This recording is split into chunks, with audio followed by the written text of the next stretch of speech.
I'm afraid I have some bad news. The infection will be taking over me shortly, but I should have enough time to talk about horror in video games and what makes it so unique. Attention all citizens. Due to the citywide outbreak, you are advised to take shelter at the Raccoon City Police Station. Free food and medical supplies will be provided to everyone in need. I am a huge fan of the horror genre. Some of my favorite movies of all time are from that category, like Alien, 28 Days Later, Get Out, Shaun of the Dead. All of those movies are doing a great job of immersing you into their world and making you actually care for the characters, and that's why you shrivel in your chair and snack anxiously while hoping that the main character will make it to the end. I mean, who doesn't want to experience an adrenaline rush while being in the safety of their own home? I know I do. And it's no different in video games. All of that media is working on stimulating your emotions and giving you that adrenaline boost while you are being in a controlled environment. I'm pretty sure that you won't want to be stuck in a small claustrophobic village while being haunted by some psychopathic killer, but playing a video game or watching a movie with the same premise would be okay and even fun for some people. You are aware that you're not in any actual danger because there is a degree of separation. You can clearly tell apart between what's happening on screen versus real life. I mean, you might still get nightmares like I had after my aunt showed me a vampire movie when I was like 5. Thanks. I hated it. But that's about it. With that in mind, when I was playing Alien Isolation a few months back, I remember being absolutely immersed in the game, but unfortunately I didn't have time to replay it for this video, so I'm probably not the best person to talk about it. Let me think for a second, do I know anyone who just recently completed it? Ooh, I have an idea. In my opinion, what makes Alien Isolation so immersive, 3 things. Attention to detail, sound design, and the first-person perspective. The attention to detail in recreating the worlds of Alien. That first movie, one of my own personal favourites.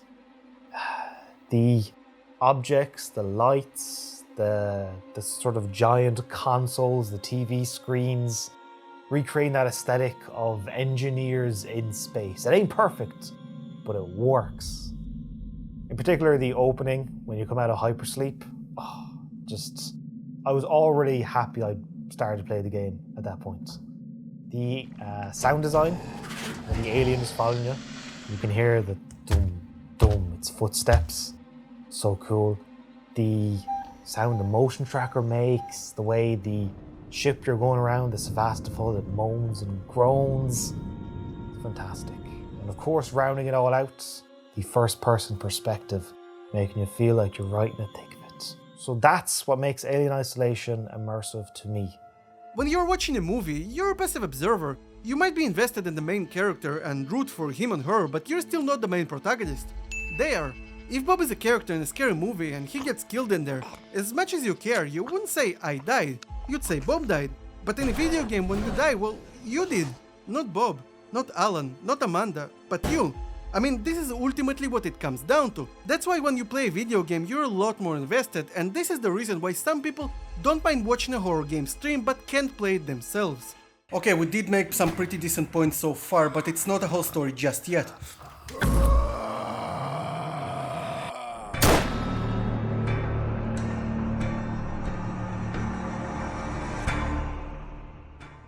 In a game, you have to constantly make active decisions to put yourself at risk. For example, I decided to play Outlast 1 and 2 for the sake of this video.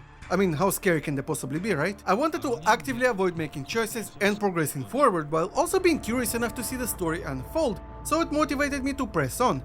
But not going to lie, I always felt dread while slowly opening a door or moving through a creepy environment, which, oh my god, can we talk about it for a second? Being absolutely defenseless in a dark asylum, while your only way to see is by using the night vision of your camera, which has an extremely limited battery life, applies pressure to move quickly, but the sounds around you just keep freaking you out, making it so effective in building that feeling of fear and unease. And what didn't really help my situation was the fact that I was playing with my headphones on, lights off, and during the night.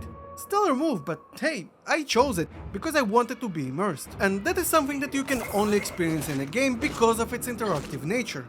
Also, I wanted to play PT as a part of the research, but because I didn't have a PS4 when it was released, I never added it to my library, and I'm not buying a PS4 with it pre-installed, so that's unfortunate.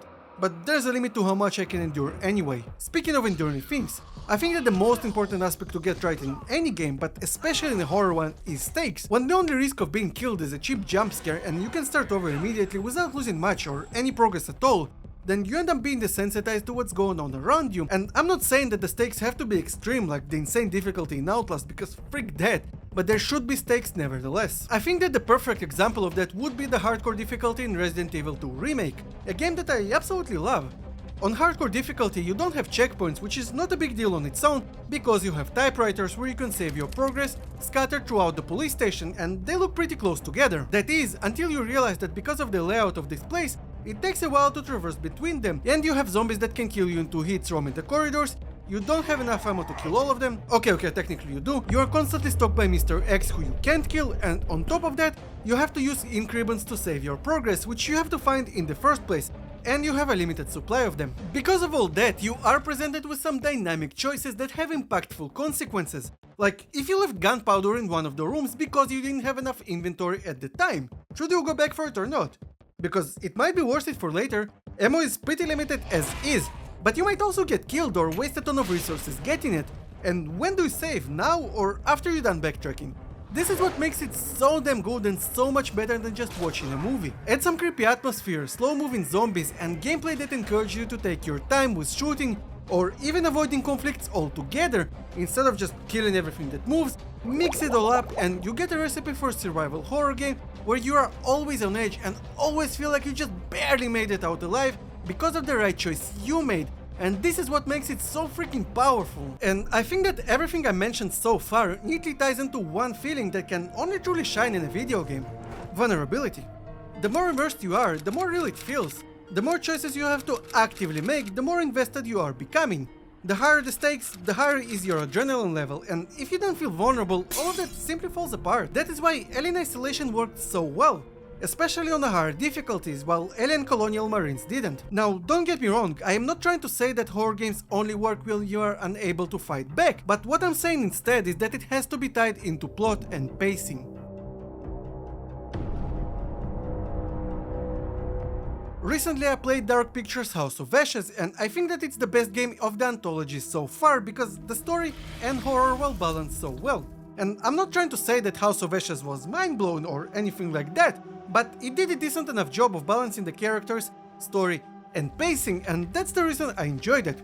Let's put it that way. If a game is constantly trying to scare you by using chase sequences and or jump scares like Outlast 2 does, without giving you any breathing room and without slowly building tension in between those peaks, eventually stop caring. But on the other hand, if jump scares are used sparsely and strategically throughout the game and more focus is given to building suspense like in Alien Isolation, it makes them so impactful.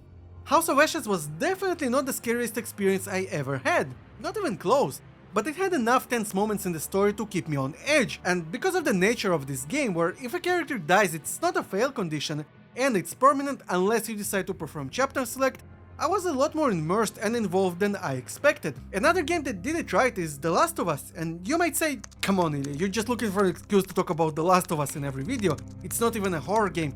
Which I guess it's true, but you can't ignore the horror aspects of it, like the hotel basement sequence that slowly builds up the suspense through sound and environmental design. It takes a good 5 minutes before you even encounter your first infected, but by the time you do, your boss is probably twice the normal rate. There are no jump scares, no in-your-face gore imagery for a pure shock value, just a good level design.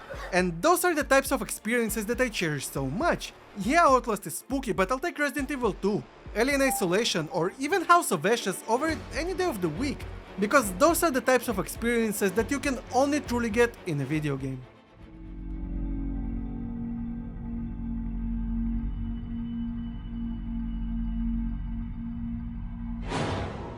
Not going to lie, making this video was a wild ride. You can see the behind the scenes on my channel members page in a few days after the upload. Thanks to Adam for helping me, and thank you for watching.